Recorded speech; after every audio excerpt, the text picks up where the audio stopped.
하나님의 말씀 창세기 5장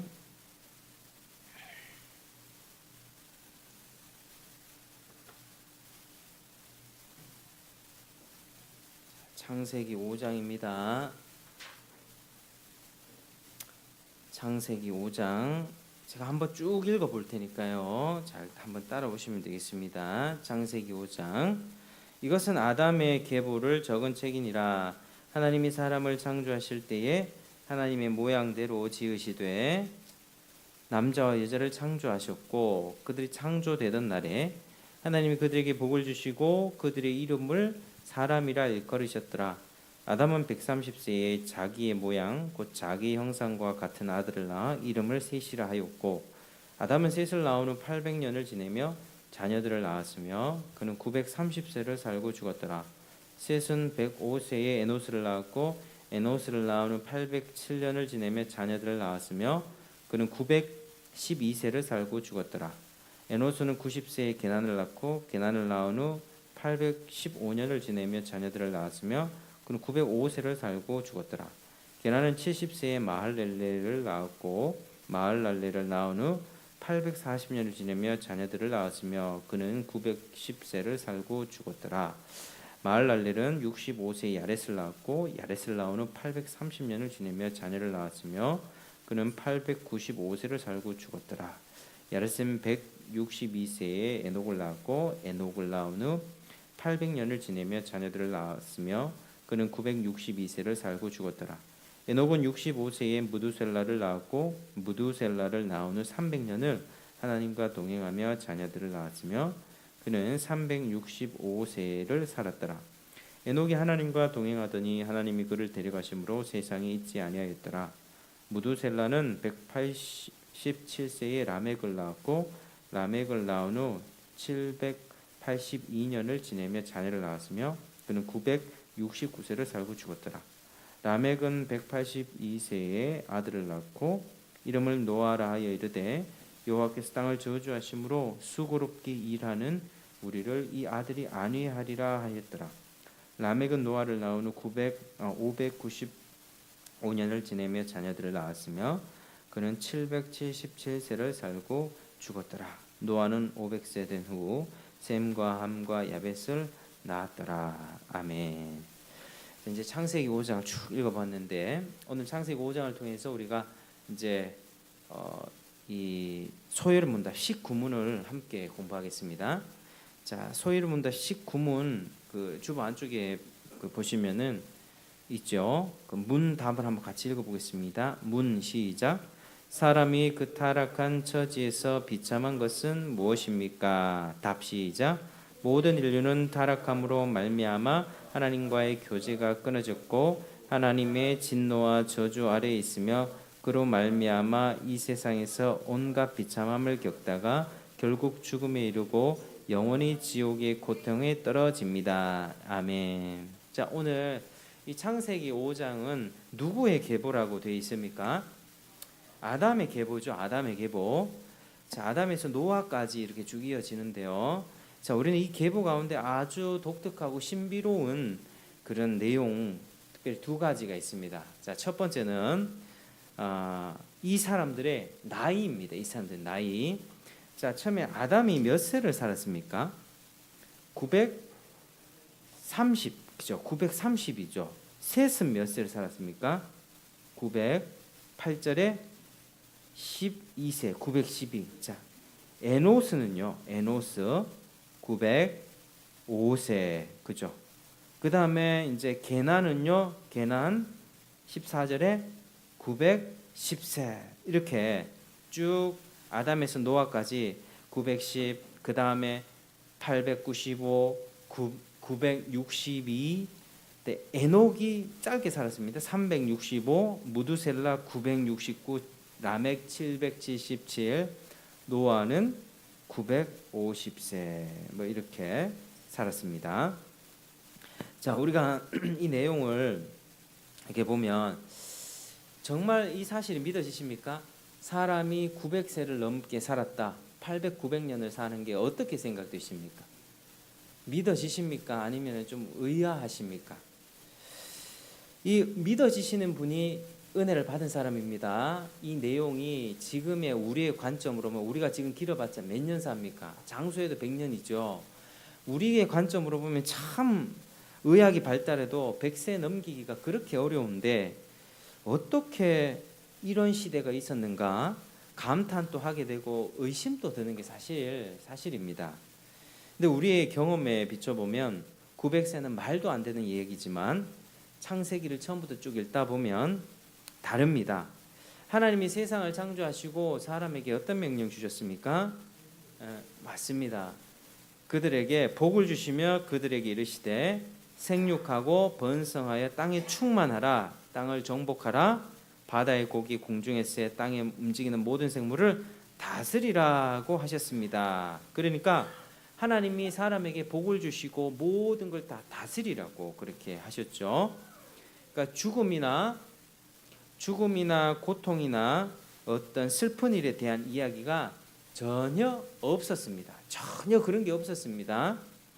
복을 주시고 땅을 정복하고 다스리면서 하나님의 형상들을 지음받은 인간이 모든 세상 가운데 다 이렇게 정복하며 다스리는 것 관점에서 보면 죽는 게 이상한 겁니다. 죽는다는 것이 이상한 것이고 우리는 왜 이렇게 되었을까라고 생각을 한번 하게 됩니다.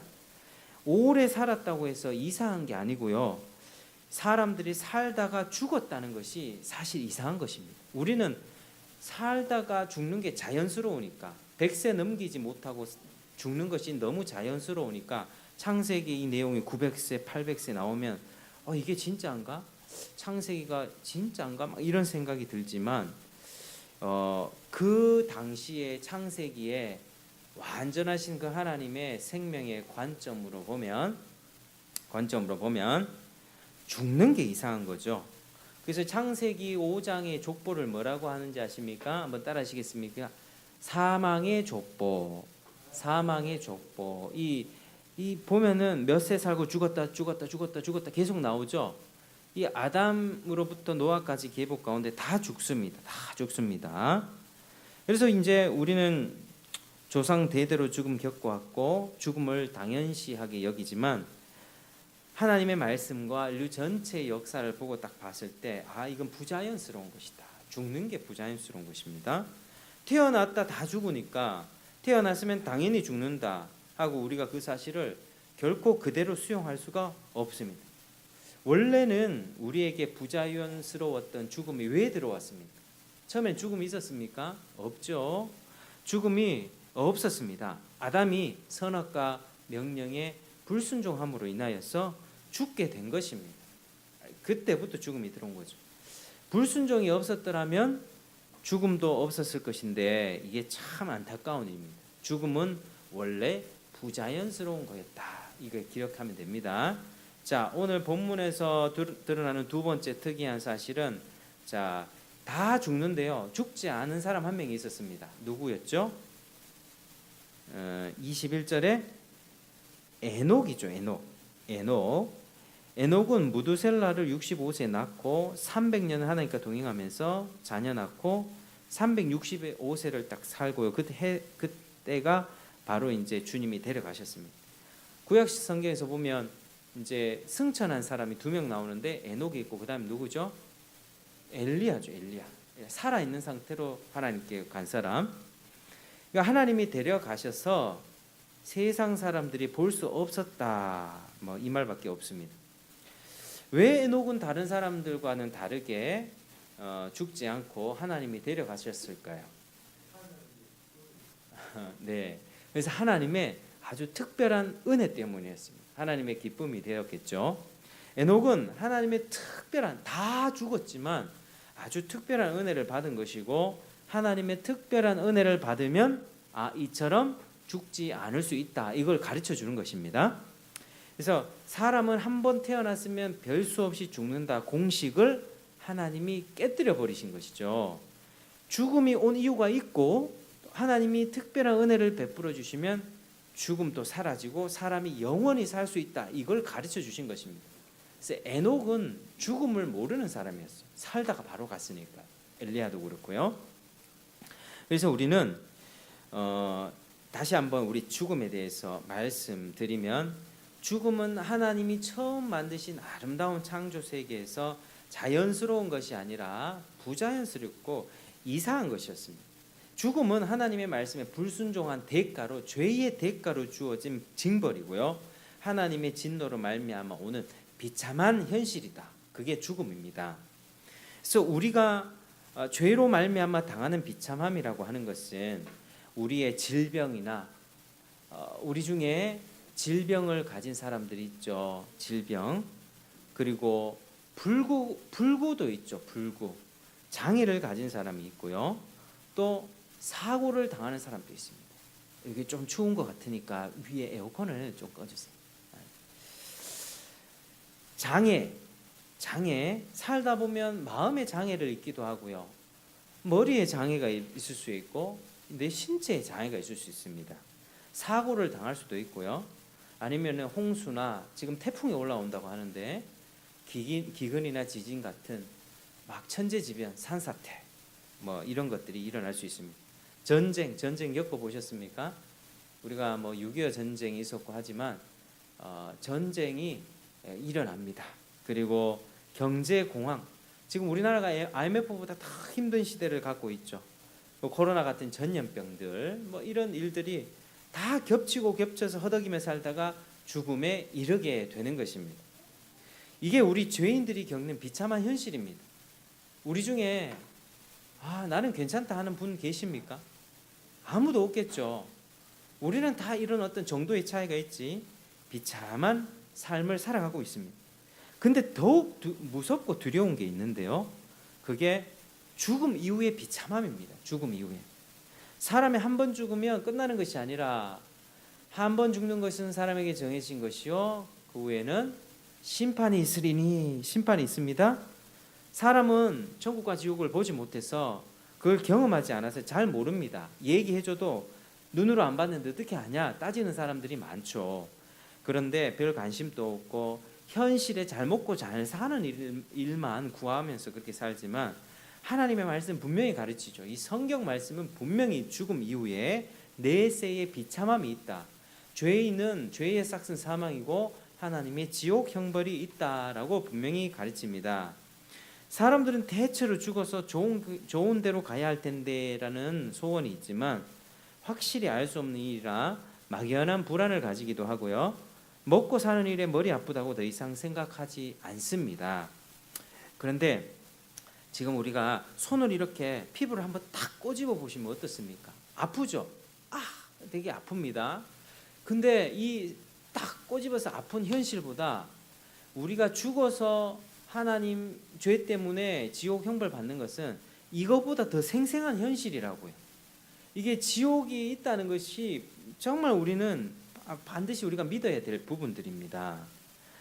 더욱 다가오는 현실이라는 거죠. 우리는 언제 죽을지 모르고, 우리는 어떻게 죽을지도 모르고, 언제 하나님이 부르시면 가야 됩니다. 그런데 죽음 이후에 심판받아 죄의 싹새, 그 사망을 감당해야 된다. 이게 참 비참한 것이죠. 자, 지옥에 관해서 예수님이 어떻게 말씀하셨냐면 마가복음 9장 47, 48절에 만일 네 눈이 범죄하거든 빼버려라.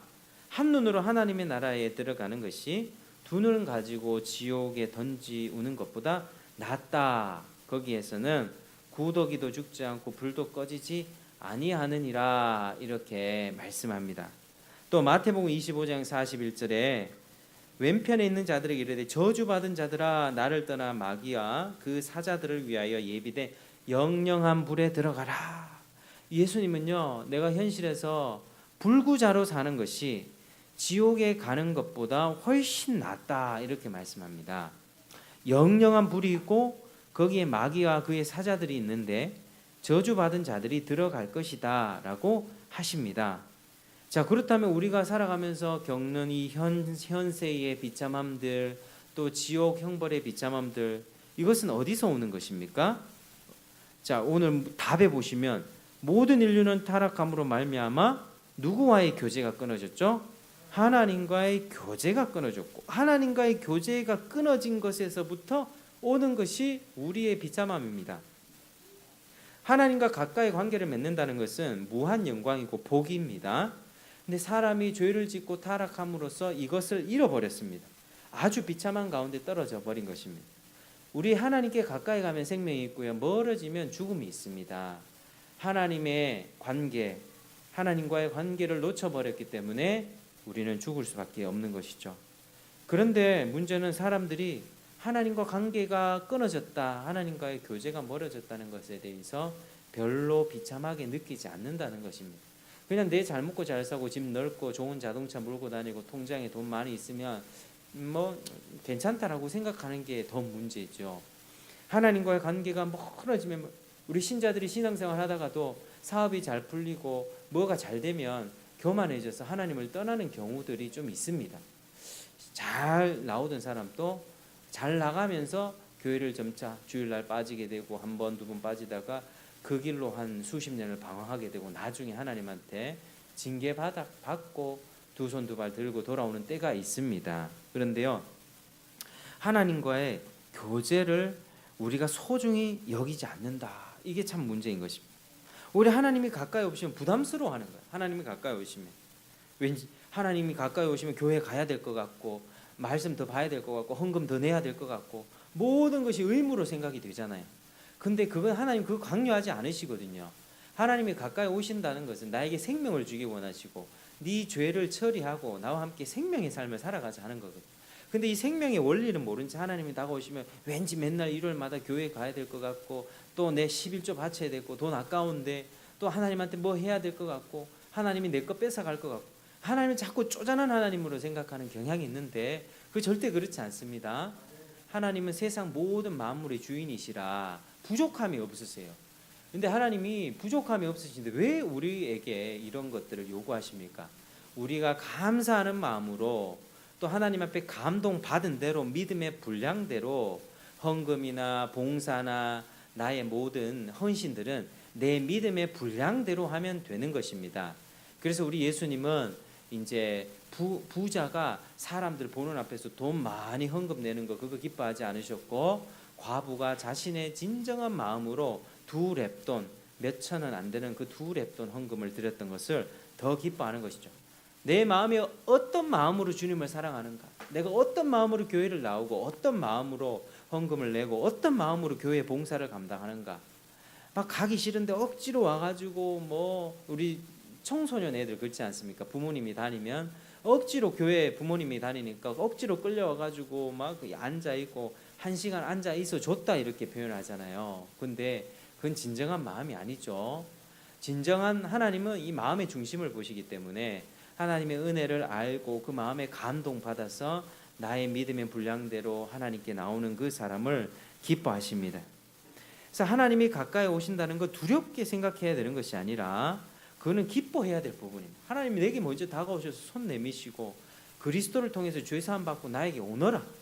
그리스도가 아니면 우리가 하나님 앞에 어찌 갑니까? 우리는 마음이 더러웠어요. 똥을 묻히며 살거든요. 우리 마음에는 똥이 가득합니다. 똥이 가득하고 더러운 부패와 오염이, 죄악들이 가득합니다. 그리고 하나님 앞에 가면 하나님은 더러운 걸 보지 못하시는 분이기 때문에 그걸 벌하실 수밖에 없지만, 예수님의 보혈로 한번 다 깨끗이 씻음 받은 다음에 주님 앞에 나가면 하나님이 다 받아주시죠. 네 죄가 아무리 불타하고 진하다 할지라도 내가 다 용서해 준.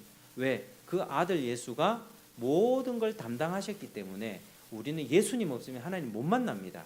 하나님이 먼저 다가오셔서 그리스도를, 복음을 제시해 주시고 십자가 사역을 믿으라고 하시고, 이 얼마나 복입니까? 근데 사람들은 참 영적으로 막혀 있고 영적으로 죽어 있는 사람은 차라리 하나님 없었으면 좋겠다 생각하죠. 하나님 왠지 날 지켜보시는 것 같고, 왠지 내게 부담 주시는 것 같고, 내가 죄 지으려고 하면 왠지 지켜보는 분 같고, 이렇게 생각하니까 하나님에 대한 오해가 많은 것입니다. 우리는 이 태어나면서부터 원죄를 가지고 부패한 오염된 마음을 갖고 있기 때문에 영적으로 죽어 있으면 하나님을 부담스럽게 여기는 게 맞습니다. 마귀에게 속하여서 죄 짓는 게 자연스럽습니다. 아주 갓난아기 때 부모님을 본 적이 없는 아이가 있다고 칩시다. 부모님을 전혀 본 적이 없어요.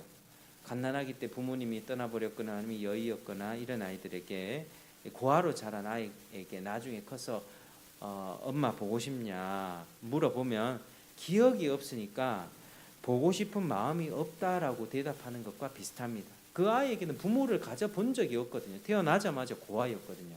그러니까 부모가 어떻고 이런 게 없습니다.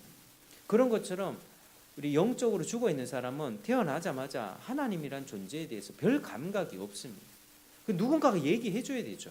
누군가가 복음을 얘기해 줘야 되고 살아계신 하나님이 계시고 예수님이 당신의 죄를 대신해서 대속하셨으니 십자가 사역을 믿고 회개하십시오. 그러면 하나님이 자녀 삼아 주십니다. 아버지 집에 돌아갈 수 있습니다. 이 얘기를 해 주어야만 아버지께 돌아갈 수가 있습니다. 그래서 우리는 이게 문제입니다. 이게 믿지 않는 사람들은 현세의 고통이나 죽음, 부부 관계, 뭐 어떤 자식 관계, 사업 망치고 시험 떨어지고 직장 풀리지 않고 건강에 문제가 생기고 병상이 눕는 이런 일들, 가족이 누군가 먼저 죽는 그런 현세의 비참함에 대해서 아파하고 괴로워하며 울지만 이것이 어디로부터 시작되었나? 하나님과의 관계가 끊어졌고 모든 것이 하나님의 진노로부터 그런 삶을 살게 되었다는 것을 알아야만 되는 것입니다. 그래서 하나님과의 교제 단절이 근본 문제입니다. 한번 따라 하시겠습니다. 하나님과의 교제 단절이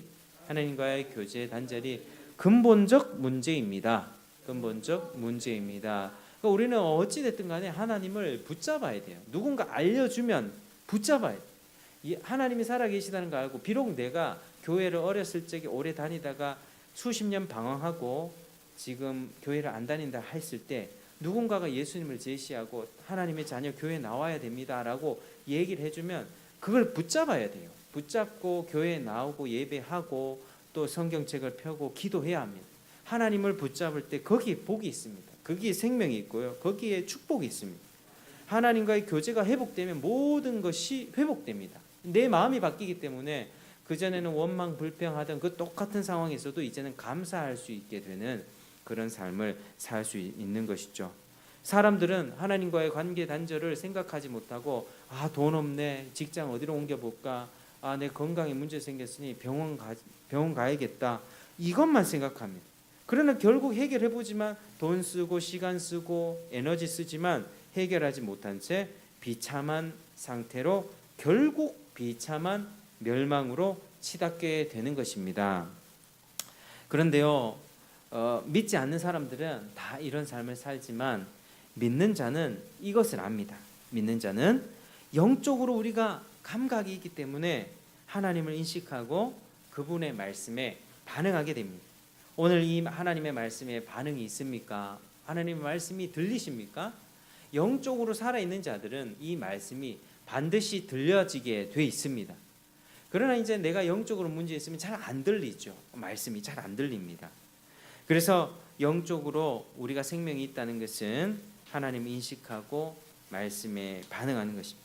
믿는 사람 하나님과의 교제가 회복되었고 예수로 말미암아 하나님의 은혜로 그에게서 진노가 거두어졌고 하나님과 화목했기 때문에 현실에서 당하는 고난을 다르게 해석하고 그 고통을 넉넉하게 이겨냅니다. 하나님과의 관계가 회복된 사람은 내가 진짜 온 땅이 무너져도 우리는 하늘을 쳐다보며 삽니다. 그게 믿는 사람이죠. 영적으로 살아있는 사람은 절대로 이 땅 가운데 당하는 고통 가운데 함몰되지 않습니다. 물론 괴로울 때 있겠죠. 괴로울 때 왜 없겠습니까? 살아가다 보면 나 진짜 천국 가고 싶다, 죽고 싶다, 나 너무 괴롭다, 이런 생각 안 해본 사람이 있겠습니까? 사람이 한 중학생, 고등학생 넘어가다 보면 이제 자기의 독립하게 되고 직장 생활하고 살다 세상에서 살다 보면 괴로움을 당하기 때문에 그 괴로움 가운데 나 진짜 뭐 살기 힘들다, 이 생각 안 해본 사람이 이상한 사람이죠. 이상한 사람이죠. 우리는 다 그렇게 고통 가운데 살아갑니다. 그런데 하나님을 아는 사람, 하나님과의 관계가 회복된 사람은 어디를 쳐다본다고요? 하나님을 쳐다봅니다. 아니면 주변을 두리번거려도 사방팔방 막혀 있는데 어떻게 해결하겠습니까? 하나님을 보셔야죠. 하나님을 보면 하나님이 관점으로 내가 당하는 고통을 해석할 수 있게 되고 내가 하나님이 이끌어가는 삶의 과정 속에 내가 있구나, 내가 하나님 앞에서 내가 지금 하나님의 인도받고 살아가고 있구나. 결국에는 해피엔딩으로 끝나겠구나. 우리 인생은요 해피엔딩으로 끝날 것입니다. 절대로 절망이나 좌절 없습니다. 주님께서 이루어주시는 완전한 주 예수의 나라 이 땅에 곧 오겠네 오겠네. 주 예수의 나라가 곧 오십니다.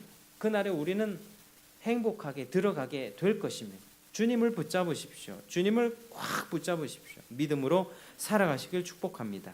그래서 우리 믿는 사람들은 시편 119편 말씀처럼 고난 당하기 전에는 내가 그릇 행하였더니 이제는 주의 말씀을 지키나이다. 고난 당하고 나서요 순종하는 사람으로 변화됐다 이 말씀입니다. 고난 당한 것이 내게 유익이라 이로 인하여 내가 주의 율례를 배우게 되었나이다. 이렇게 말씀합니다. 똑같은 비참한 현실을 똑같은 질병, 똑같은 암이 걸리고요, 똑같은 교통사고를 당해도요, 하나님의 백성에게는 그것이 유익으로 변화되어서 그게 생명의 삶으로 됩니다. 죽음이 아니라 저주가 아니라 영원한 형벌이 아니라 생명의 길로 가게 되는 것이죠. 자, 오늘 우리는 이 19문 말씀과 또 창세기 5장의 사망이 지배하는 이 족보를 보면서 우리들의 인생을 잠잠히 살펴보면 한 번뿐인 인생인데 왜 이렇게 고달픈가 이런 생각들을 하게 됩니다. 그런데 그런 질문들에 대해서 우리 인생은 왜 이렇게 괴롭지? 나는 왜 이렇게 꼬이지? 근데 오늘 19문을 통해서 답을 발견합니다. 답을. 하나님의 말씀이 답을 주고 있잖아요. 타락으로 인해서 하나님과의 관계가 단절됐다. 그리고 하나님의 진노로부터 오는 모든 것들 때문에 현세에 우리가 고통당하면서 사는 것이고 내세의 지옥 형벌을 받게 되는 이런 비참한 처지에 있다. 이게 우리의 비참함입니다. 정말 우리가 비참하다는 사실을 인식하십니까? 나는 괜찮다라고 생각하지는 않습니까? 괜찮은 게 괜찮은 게 아니에요. 우리가 주변 사람들 물어보면 다 적당히 덮어놓고 살죠. 너 괜찮아? 그게 뭐 죽지 못해서 살지. 여러분, 우리의 삶이요 그렇게 괜찮은 것 아니에요. 주님 없다면. 정말 괜찮은 사람은 누굽니까? 주님을 붙잡고 사는 사람이 제일 괜찮은 삶입니다.